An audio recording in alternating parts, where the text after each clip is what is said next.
So we're finally back, and if you haven't already guessed, it's time for some Christmas specials.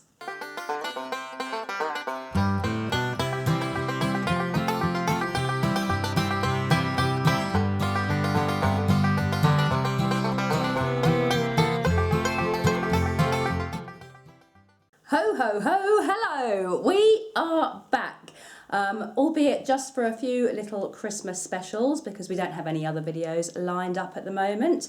But we are going to be showing you or bringing you 4 videos over the next few days. These are actually videos I made last year and never quite got round to uploading, so I thought I've got to get them done this year. We have been absent for quite a while on YouTube again, and that is because just the general soap business has been going crazy again. We've been so super busy, and again we haven't had time to do more videos. I always say hopefully we'll get a chance to do more over the coming weeks and months, and sometimes I do, but quite often I don't. So we're just going to see what happens with that, and for now we're just going to enjoy the Christmas specials. Today's special is about our Christmas lights soap, hence why we have the lights on the tree and the lights on me. Bonus points for anyone that can actually say what this Christmas jumper is from. Most people in the UK I've spoken to, in fact I think everybody in the UK I've spoken to, doesn't have a clue what film this is from. I'm thinking that if you're watching this in the US, you're probably a lot more likely to know what this film is from. It is not just telling you all about my mental state at the moment, it is actually a film, and it is one of my favourite Christmas films, so we're Christmas lighting it all up today. Enjoy the video. It was made, like I say, a year ago, but that doesn't matter. It's still the same. The process hasn't changed, so here it is. So the first thing we're going to do today is actually prepare our embeds for our Christmas light soap. And that requires soap dough. Lots and lots of soap dough, because although we're only showing you us making 1 loaf, we're in fact trying to make 5 loaves today. So we have got blue, green, red and orange soap dough, which we have already rolled to a nice consistency. And we're going to be using the large extruder from, I don't know if you can see this, I Dream in Soap. There you go. This has really been a godsend. The fact that it can hold so much more soap dough than the small Fimo extruder that I used to use. Yeah, if you do a lot of embeds and a lot of extrusions, this is thoroughly recommended. And Lisa is absolutely lovely, and she has her YouTube channel, which I'm sure a lot of you are already familiar with. If you're not, go and check her out because she is brilliant. So we are using the large extruder, and we are also using the Christmas bauble extruder disc, again purchased from Lisa at I Dream in Soap. This is actually only 1/2 of it. It is a 2-part disc with a little bow to go on the top as well. But for our design, we actually thought it worked better without the bow, and actually it's quite a lot easier too. So I'm just going to fill up our extruder with the first of the colours. We shall begin with the orange, and it is just a case of slipping it in. And it looks like we've made it slightly too fat, which I have a habit of doing actually. But I'm just going to ease it into the end of the extruder. And that'll do. That will do. Now what we need to do is take the little adapter disc and our little bauble, and we place it in there like so, into the end, and then we simply screw the end in place like that. Now we are ready to extrude. I'm actually going to let Wayne extrude for me today because it takes a fair amount of pressure on the handle to actually get the extrusions to come out.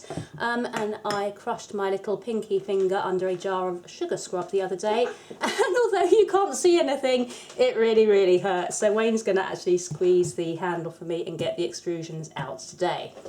So the way we tend to do it is one of us extrudes and the other one just kind of helps guide the extrusion out.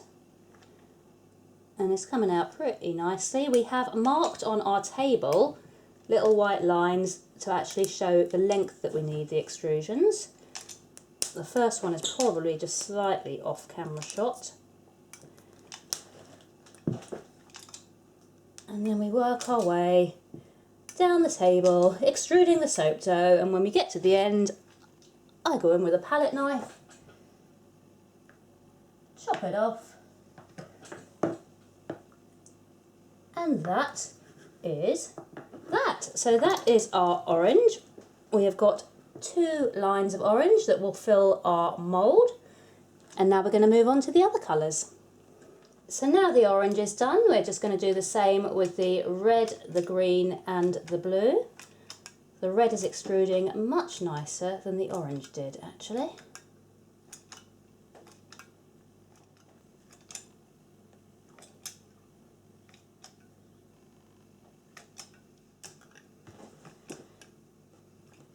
So all of our Christmas lights decorations have now been extruded. We're now going to put them to one side while we actually make up the soap, just so they can firm up just a little, and then we're going to get on to the soap making. So we're now on to the soap making, and I'm not actually going to show you me making the actual soap today. I normally do, but this is more of a kind of intermediate advanced design, so I'm guessing that those of you that want to try it are probably already familiar with how to make a basic batch of soap. I have split my soap into 3. There is 700 grams in this first portion here, and we are firstly going to scent it. And to scent it, we are using White Christmas by Candleshack. We've got 13.3 grams of fragrance in here.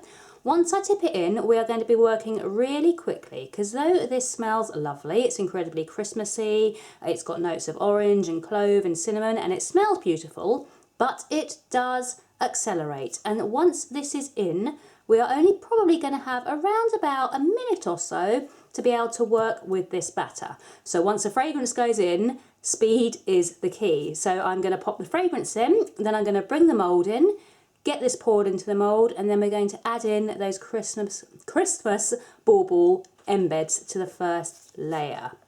So going in with the fragrance, I'm just working it in nice and quickly with the spatula to make sure it's incorporated nicely. And as soon as it is done, I am going to be bringing that mould in. So the mould is in now, and I'm just going to pour our first layer. This should come about 1/3 of the way up the mould, and you can already see that it is starting to thicken. And once it starts, it will keep going. So giving it a quick shake and a tap down, just to get it nice and level. Now we are going straight in with our embeds that we created earlier. We're going to start with the orange one, and I'm going to place this one down to the side. Next to it, I'm going to place the green one, then the red,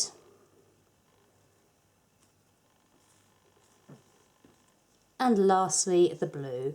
And you can see how that batter has thickened so much that it is really supporting these embeds already. So I'm just going to press the embeds down as much as I can to get them into the soap. We want them to be down nice and low if possible. A little tricky with this design because you press one down and the other one pops up. But just a little bit of persistence seems to do the trick most of the time. So I am pretty happy with how they are looking now, and if I wasn't, to be honest, there's not a lot I could do about it because the batter has thickened too much for me to actually be able to press them down any further. That is just how quickly that fragrance oil makes this batter firm up. Now we want to add kind of a nice mica line, which is going to give the illusion of a cable, because obviously Christmas lights are generally attached to a cable, so we are using mica to give that illusion. The mica we are using is Meteor Shower by Resonate, and I'm just using this little kind of tea strainer sievie thing to pop the mica inside. We have got 2.5 grams of mica weighed out for this mica line. Just making sure to get it all into that strainer. And I'm just going to tap the strainer and go along the soap, just giving a very light covering of the mica. You don't want to do mica lines too thick because it can cause the soap to split when you cut it. So we just want a very lightly cover.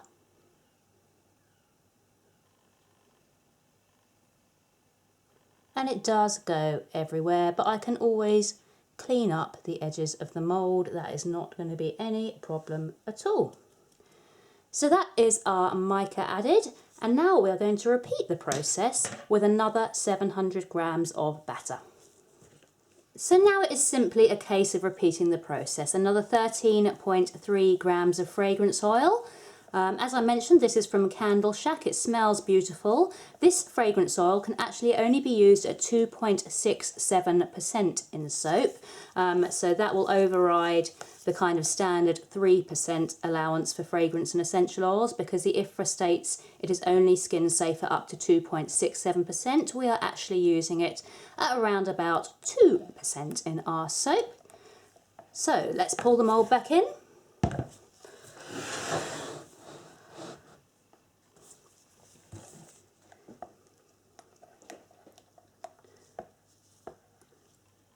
I am going to pour over the spatula, but that lower layer is super firm now. I just think kind of pouring over the spatula hopefully will help to keep the mica in place more than anything else.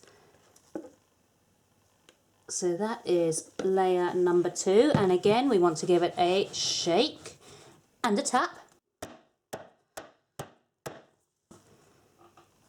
And now it is straight back in to those embeds again. So orange,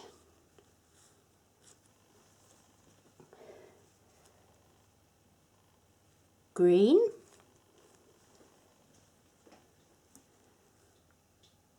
red, and lastly the blue. And just pressing them down as much as I can. And now we are back to the mica, and that's why I'm not too fussed about these little bits that have kind of fallen into the soap batter, because it's going to be covered in mica anyway.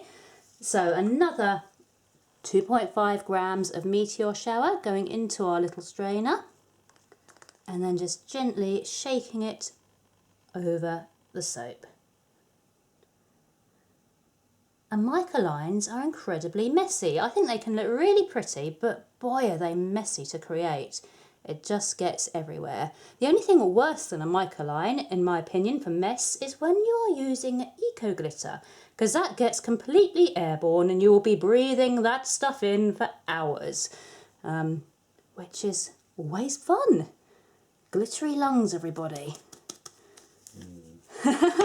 So that is layer number 2. We have got one more layer to go. So I'm going to grab the last 700 grams of soap batter now. Place this to one side first. So for one final time, 13.3 grams of fragrance being mixed in as quickly and thoroughly as possible using the spatula.